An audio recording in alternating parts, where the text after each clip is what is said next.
حضور غوث پاک رضی اللہ تعالیٰ عنہ کا ایک دیوانہ تھا، بغیر توبہ کیے ہوئے مر گیا تو اس کے ساتھ کیا ہوا سنیں۔ السلام علیکم ورحمۃ اللہ تعالی وبرکاتہ۔ میں محمد اسلم اشرفی، امید ہے کہ آپ حضرات خیریت سے ہوں گے۔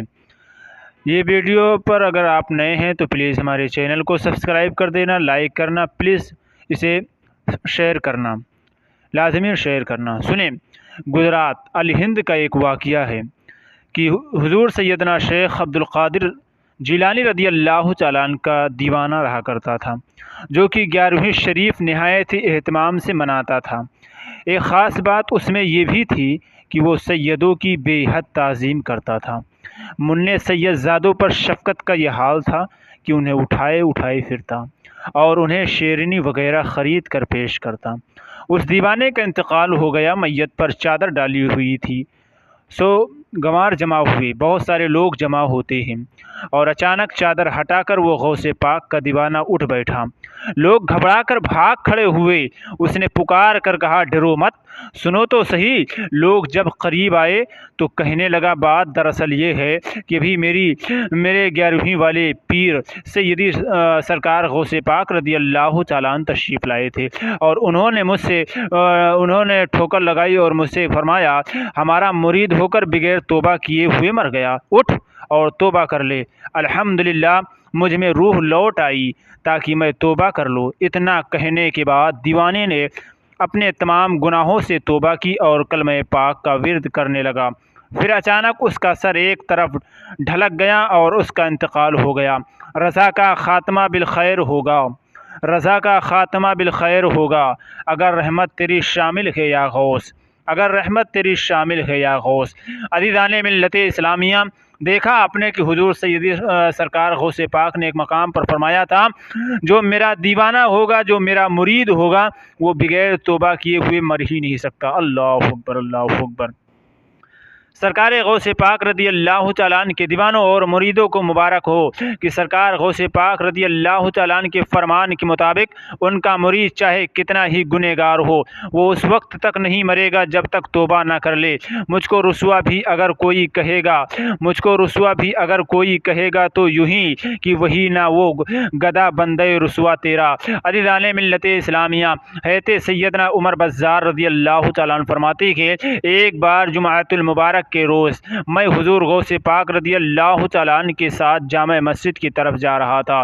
میرے دل میں خیال آیا کہ حیرت ہے، جب بھی میں مرشد کے ساتھ جمعہ کو مسجد کی طرف جاتا ہوں تو سلام و مصافحہ کرنے والوں کو بھیڑ بھاڑ کے سبب گزارنا مشکل ہو جاتا ہے، مگر آج کوئی نظر تک نہیں اٹھا کر میری طرف دیکھ رہا ہے۔ میرے دل میں اس کا خیال آنا ہی تھا کہ حضور سیدی سرکار غوث پاک رضی اللہ تعالیٰ عنہ میری طرف دیکھ کر مسکرائے، اور بس پھر کیا تھا، لوگ لپک کر مصافحہ کرنے کے لیے آنے لگے، یہاں تک کہ میرے اور مرشد کریم کے درمیان ایک ہجوم حائل ہو گیا۔ میرے دل میں آیا کہ اس سے تو وہی حالت بہتر تھی۔ دل میں یہ خیال آتے ہی آپ نے مجھ سے فرمایا، اے عمر، تم ہی تو ہجوم کے طلبگار تھے، تم جانتے نہیں کہ لوگوں کے دل میری مٹھی میں گئے، اگر چاہوں تو اپنی طرف مائل کر لوں اور اگر چاہوں تو دور کر دوں۔ کنجیاں دل کی خدا نے تجھے دی ایسی کہ یہ سینہ ہو محبت کا خزینہ ہے تیرا۔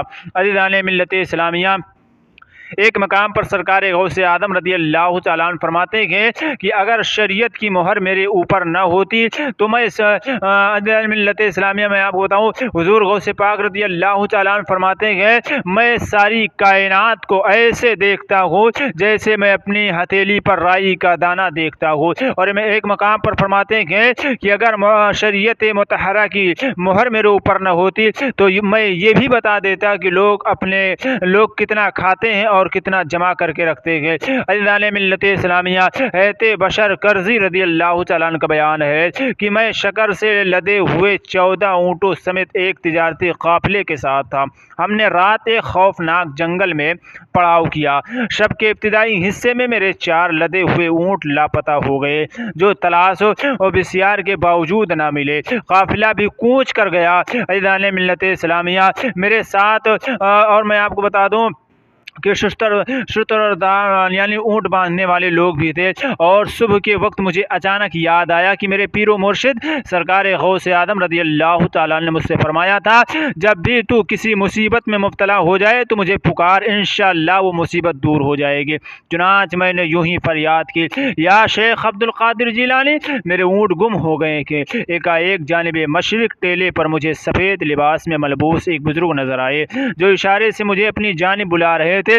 میں نے اپنے اونٹ باندھنے والے کو لے کر جو ہی چلا پہنچا، حضور غوث پاک کی بارگاہ میں وہ بزرگ نگاہوں سے اوجھل ہو گئے۔ ہم ادھر ادھر حیرت سے دیکھ رہے تھے کہ اچانک وہ چاروں گم شدہ اونٹ ٹیلے کے نیچے بیٹھے ہوئے نظر آئے۔ پھر کیا تھا، ہم نے فوراً انہیں پکڑ لیا اور اپنے قافلے سے جا ملے۔ عزیزان ملت اسلامیہ، حضور غوث اعظم رضی اللہ تعالیٰ عنہ فرماتے ہیں کہ جب میرا بندہ کسی مصیبت میں مبتلا ہو جائے اور جو ہے وہ مجھے مدد کے لیے پکارے تو میں اس کی مدد کے لیے حاضر ہو جاتا ہوں۔ یار یہ حضور غوث پاک رضی اللہ تعالیٰ عنہ کا فیضان ہے، حضور غوث پاک رضی اللہ تعالیٰ عنہ کی کرامت ہے میرے بھائی۔ او میں آپ کو بتاتا چلو، ایتے سیدنا شیخ ابو الحسن علی خباس رحمۃ اللہ علیہ تعالیٰ کو جب گم شدہ اونٹوں والا واقعہ بتایا گیا تو انہوں نے فرمایا کہ مجھے حضرت شیخ ابو القاسم نے بتایا کہ میں نے سیدنا شیخ محی الدین جیلانی کو فرماتے سنا، جس نے کسی مصیبت میں مجھ سے فریاد کی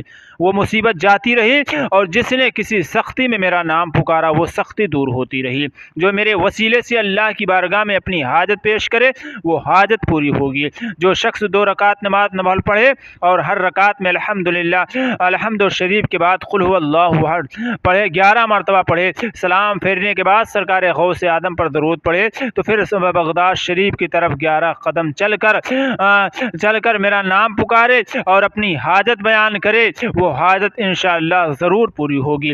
آپ جیسا پیر ہوتے تو غرض در در پھروں، آپ سے سب کچھ ملا یا غوث اعظم دستگیر۔ عزیزان ملت اسلامیہ، حضور غوث پاک رضی اللہ تعالیٰ عنہ سے بے پناہ محبت کیا کرو، اور جب مصیبت آئے تو حضور غوث پاک رضی اللہ تعالیٰ عنہ کو پکارا کرو، انشاءاللہ حضور غوث پاک رضی اللہ تعالیٰ عنہ جو ہے آپ کی مدد فرمائیں گے۔ جانتے ہو کیوں؟ اللہ تبارک و تعالیٰ قرآن پاک میں ارشاد فرماتا ہے کہ الا ان اولیاء اللہ لا خوف علیہم ولا هم یحزنون، بے شک اللہ کے ولیوں کو کوئی غم نہیں، کوئی ملال نہیں، وہ جو چاہیں کرے۔ آج کچھ لوگ کہتے ہیں کہ حضور غوث پاک سے مدد مانگنا شرک ہے، خواجہ کی نواز سے مدد مانگنا شرک ہے۔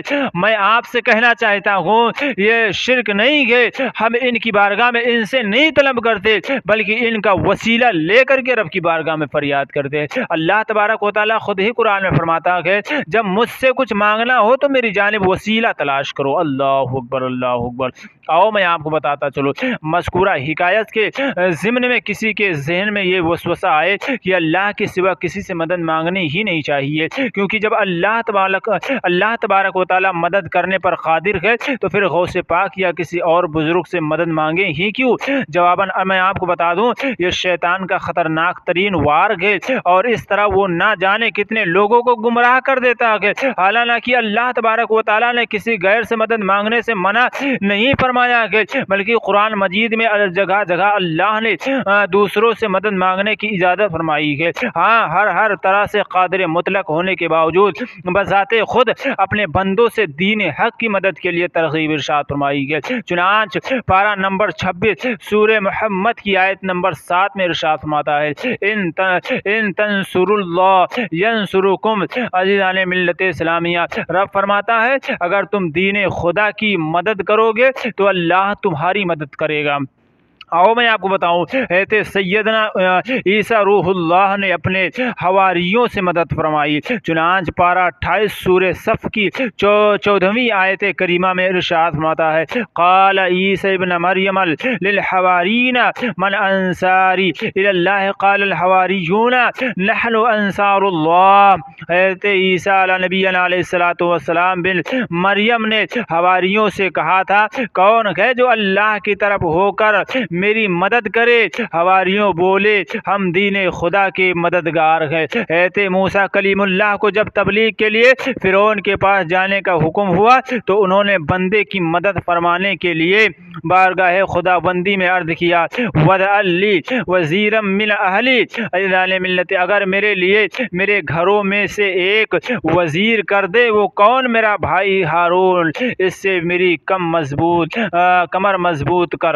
اعلان ملت اسلامیہ پتہ چلا ان تمام تر آیت کریمہ سے کہ مدد مانگنا جائز ہے، مدد مانگنا جائز ہے۔ اللہ نے قرآن پاک بالکل صاف لفظوں میں ببانگ دہل اعلان کر رہا ہے اللہ تبارک و تعالیٰ تو مددگار ہی ہے، مگر بِإِذْنِ پروردگار، ساتھ ہی ساتھ جبریل امی اور اللہ کے مقبول بندے انبیاء کرام، اولیاء کرام اور فرشتے بھی مددگار ہیں۔ اب تو انشاءاللہ یہ وسوسہ جڑ سے کٹ جائے گا۔ اللہ تبارک و تعالیٰ کے سوا کوئی مدد کر ہی نہیں سکتا۔ مزے کی بات تو یہ ہے کہ جو مسلمان مکہ المکرمہ سے ہجرت کر کے مدینہ المنورہ پہنچے وہ مہاجر کہلائے اور ان کے مددگار انصار کہلائے، اور یہ ہر سمجھدار جانتا کہ انصار کے لغوی معنی مددگار کی ہیں۔ اب شاید شیطان دل میں یہ وسوسہ ڈالے کہ زندوں سے مدد مانگنا تو درست ہے مگر بعد وفات مدد نہیں مانگنی چاہیے۔ آیت کریمہ اور اس کے بعد والے مضمون پر غور فرمائیں گے تو انشاءاللہ اس وسوسے کی جڑ بھی کٹ جائے گی۔ چنانچہ پارہ نمبر 2 سورہ بقرہ آیت نمبر 154 میں ارشاد فرماتا ہے رب کائنات وَلَا تَقُولُوا لِمَن يُقْتَلُ فِي سَبِيلِ اللَّهِ أَمْوَاتٌ بَلْ أَحْيَاءٌ وَلَٰكِن لَّا تَشْعُرُونَ، اور جو خدا تعالیٰ کی راہ میں مارے جائیں انہیں مردہ نہ کہو بلکہ وہ زندہ ہیں، ہاں تمہیں ان کی زندگی کے بارے میں خبر نہیں۔ جب شہداء کی زندگی کا یہ حال ہے تو انبیاء کرام جو کہ شہیدوں سے مرتبہ و شان میں بالاتفاق اعلیٰ اور بدتر